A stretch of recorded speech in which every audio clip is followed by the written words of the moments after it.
नमस्कार, मैं हूं राहुल शर्मा। आप देख रहे हैं नेक्स्ट 9 न्यूज। आज हम बात कर रहे हैं देश की अर्थव्यवस्था को लेकर। लगातार देश की अर्थव्यवस्था गिरती चली जा रही है।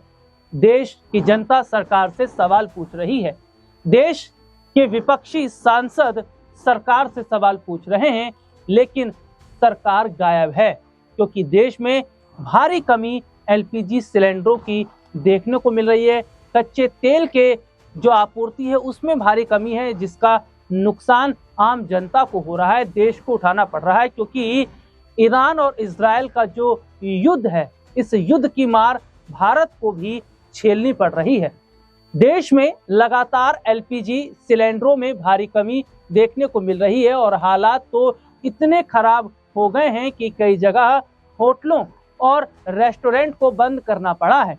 वहीं सरकार सिवाय आश्वासन के जनता को और कुछ नहीं दे रही है। इसी बात को ध्यान में रखते हुए संसद के बाहर विपक्षी सांसदों ने सरकार के खिलाफ जमकर नारेबाजी की और सरकार से जवाब मांगा। आपको बता दें कि विपक्षी सांसदों ने संसद के बाहर मोदी के खिलाफ नारे भी लगाए। नरेंद्र भी गायब, सिलेंडर भी गायब। विपक्षी सांसद कह रहे हैं कि सरकार इस वक्त खामोश है, पीएम मोदी सदन में नहीं आ रहे हैं और जनता त्राहिमाम कर रही है। कांग्रेस अध्यक्ष मल्लिकार्जुन खड़गे ने पीएम मोदी के नेतृत्व वाली केंद्र सरकार पर निशाना साधा। कांग्रेस अध्यक्ष खड़गे ने कहा कि पश्चिम एशिया युद्ध और देश में रसोई गैस के कथित संकट को लेकर संसद में चर्चा कराई जानी चाहिए, ताकि प्रधानमंत्री नरेंद्र मोदी सदन में इस पर जवाब दें। उन्होंने यह भी कहा, देश को सच जानने का अधिकार है। कांग्रेस अध्यक्ष ने एक्स पर पोस्ट किया, मोदी सरकार के नकली सूत्र आधारित आश्वासन उसकी पूर्ण अक्षमता को उजागर करते हैं। पश्चिम एशिया में जो युद्ध है, इसके बारे में कहा कि पहले से भी पता था, फिर भी सरकार ने भारत की ऊर्जा आपूर्ति को सुरक्षित करने के लिए कुछ भी नहीं किया। अब संकट गहराता जा रहा है और आम लोगों को मुश्किलों का सामना करना पड़ रहा है। उन्होंने दावा किया कि ईंधन की कमी से कृषि और उर्वरक आपूर्ति प्रभावित होने से सबसे ज्यादा जो नुकसान है वो किसानों को उठाना पड़ रहा है। रसोई गैस सिलेंडर का सीमित वितरण, गैस भरवाने के लिए लंबी कतारें, वाणिज्यिक सिलेंडर की भारी कमी और घरेलू सिलेंडर के लिए 23 दिन तक की प्रतीक्षा की स्थिति पैदा हो गई है। कांग्रेस अध्यक्ष खड़गे ने आरोप लगाया कि रेस्टोरेंट और छोटे भोजनालय बंद हो रहे हैं तथा जमाखोरी और कालाबाजारी फैल रही है।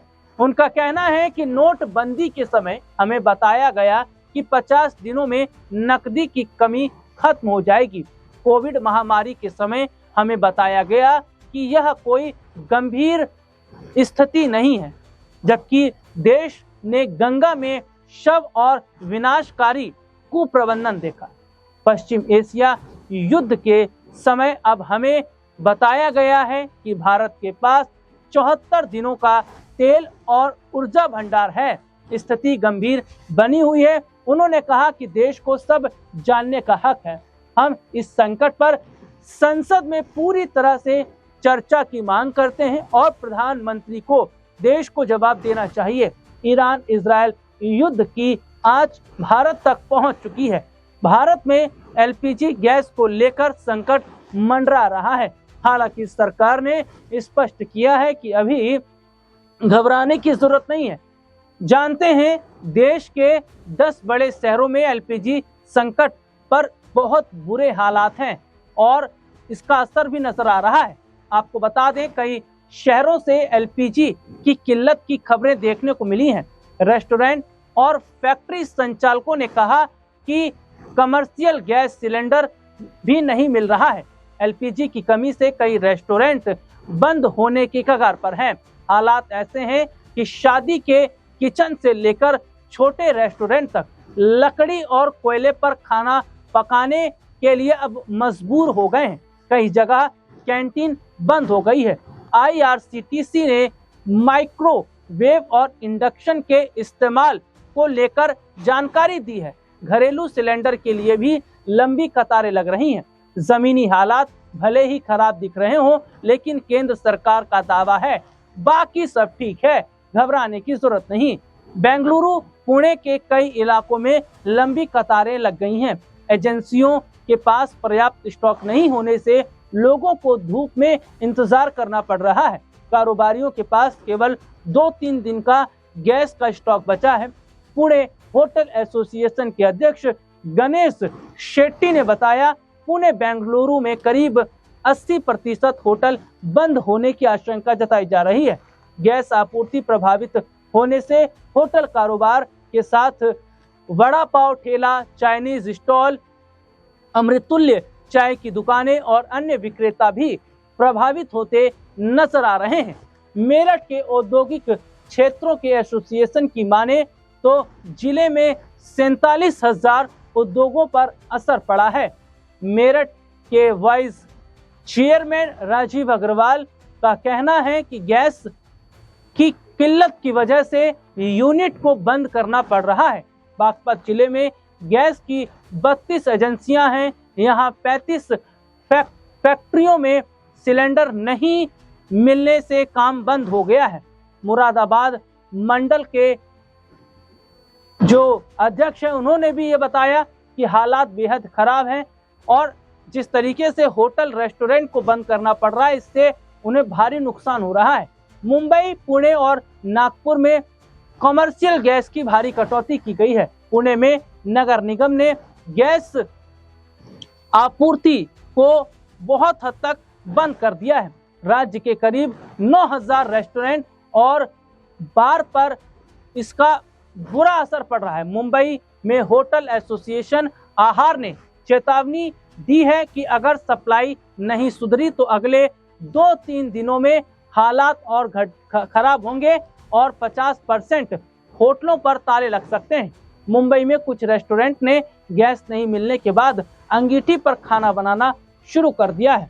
भले ही सरकार अपनी पीठ थपथपा रही हो, भले ही सरकार अपनी नाकामियों को छुपा रही हो, लेकिन सच छुपाया नहीं जाता और देश के हालात ही बता रहे हैं कि देश किस स्थिति से गुजर रहा है। आपको बता दें कि मौजूदा समय के अंदर देश के अंदर हालात खराब हैं। रेस्टोरेंट जिस तरीके से बंद हो रहे हैं, कई रेस्टोरेंट ने अपने मेन्यू में बड़े बदलाव किए हैं। जो रेस्टोरेंट अभी तक 100 से ज्यादा आइटम बनाते थे, वो मात्र 10 पर आ गए हैं। और तो और ये तक देखा जा रहा है कि कई दुकानों के बाहर, कई रेस्टोरेंट के बाहर, कई ढाबों के बाहर लिख दिया गया है कि गैस की कमी की वजह से केवल इतना ही खाना यहाँ बन पा रहा है। यानी कि देखा जा रहा है कि जिनके पास थोड़ा बहुत गैस का स्टॉक है, वो कैसे ना कैसे करके अपनी रोजी रोटी चला रहे हैं और ये भी 1-2 दिन की ही बात है। अगर देश में इसी तरीके से हालात रहे तो कई और रेस्टोरेंट और जो होटल्स हैं, ढाबे हैं, वो बंद होने के आसार पर नजर आएंगे। ईरान और इजराइल का युद्ध लगातार भीषण होता चला जा रहा है और इस युद्ध का असर भारत पर तो दिखाई दे ही रहा है, बांग्लादेश, पाकिस्तान और कई मुल्कों पर भी नजर आ रहा है। अब देखना होगा कि क्या ये जो युद्ध चल रहा है, ये युद्ध जल्द ही खत्म होगा या नहीं, और अगर नहीं होगा तो क्या इसका और ज्यादा नुकसान कई मुल्कों को उठाना पड़ेगा। फिलहाल आज के इस प्रोग्राम में इतना ही, फिर आपसे दोबारा मुलाकात होगी, तब तक के लिए इजाजत दीजिए। नमस्कार।